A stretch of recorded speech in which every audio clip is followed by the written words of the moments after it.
और middle east को लेकर अमेरिका ने बड़ा फैसला किया है। मिडिल ईस्ट में अमेरिका ने बनाया अपना नया सेल।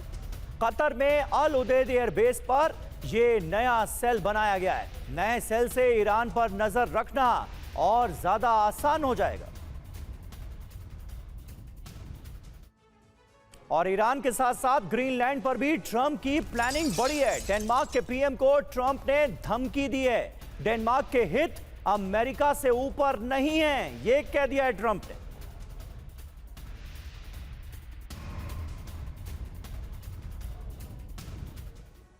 अब बताइए, सीधे सीधे डेनमार्क को धमकाते नजर आ रहे हैं ट्रंप। और डेनमार्क तो एक नाटो कंट्री है। क्या ट्रंप करवाएंगे विश्व युद्ध तृतीय?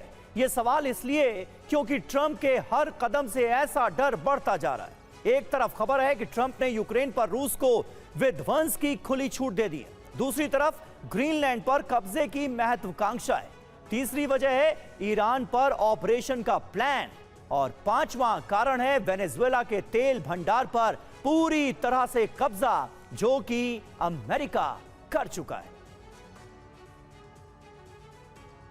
तो 2026 में डोनाल्ड ट्रंप का पहला टारगेट वेनेजुएला बना, लेकिन अमेरिकी राष्ट्रपति सिर्फ यहीं पर रुकने वाले नहीं।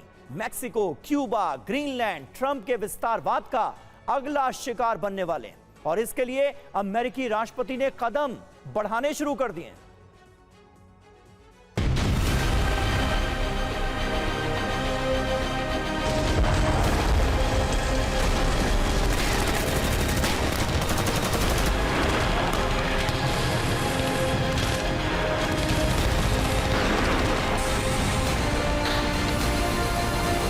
ब्रिटेन, फ्रांस से लेकर पोलैंड तक यूरोप में तनाव है।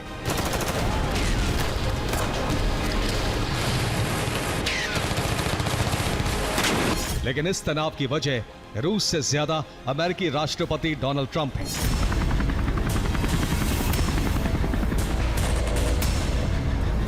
जिनकी महत्वाकांक्षा और विस्तारवाद पूरे यूरोप के लिए खतरा बन चुका है।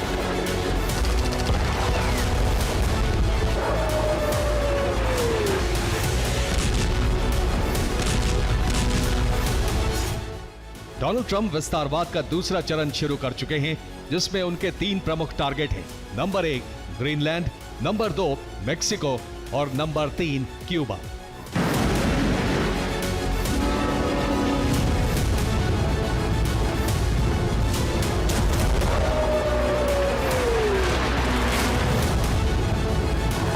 अमेरिकी राष्ट्रपति ने अपने पहले टारगेट ग्रीनलैंड को पूरा करने के लिए बड़ा दांव चल दिया है, जो ग्रीनलैंड में अमेरिकी सैन्य ऑपरेशन का पहला कदम माना जा रहा है।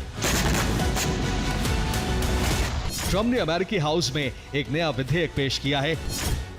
इसका नाम ग्रीनलैंड विलय और राज्य का दर्जा अधिनियम है। इसका उद्देश्य आर्कटिक में अमेरिकी सिक्योरिटी को मजबूत करना है। यह विधेयक डोनाल्ड ट्रंप को ग्रीनलैंड को अमेरिका में शामिल करने के लिए अधिकार देगा। उनके पास ग्रीनलैंड को खरीदने की शक्ति होगी।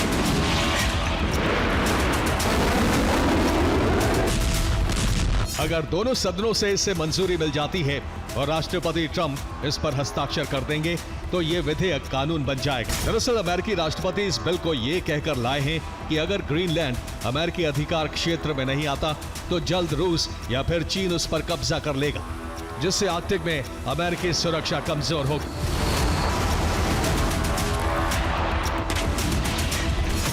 इस बीच यूरोप ने ऐलान कर दिया है कि अगर ग्रीनलैंड पर हमला हुआ तो नेटो हमेशा हमेशा के लिए खत्म हो जाएगा।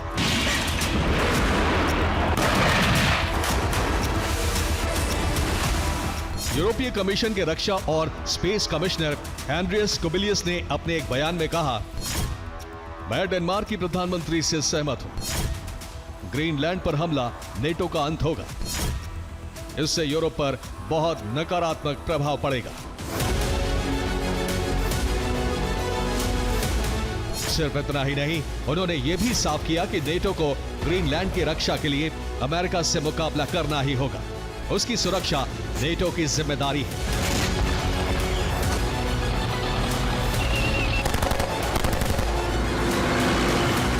इस बीच यूरोप के अलग अलग देशों में सैन्य तैयारियां शुरू हो चुकी हैं।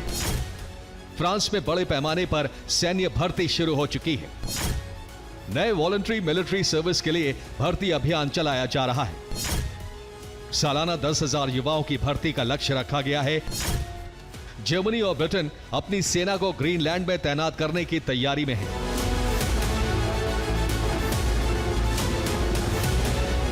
इस बीच क्यूबा में अमेरिका ने अपनी नौसैनिक तैनाती बढ़ानी शुरू कर दी है।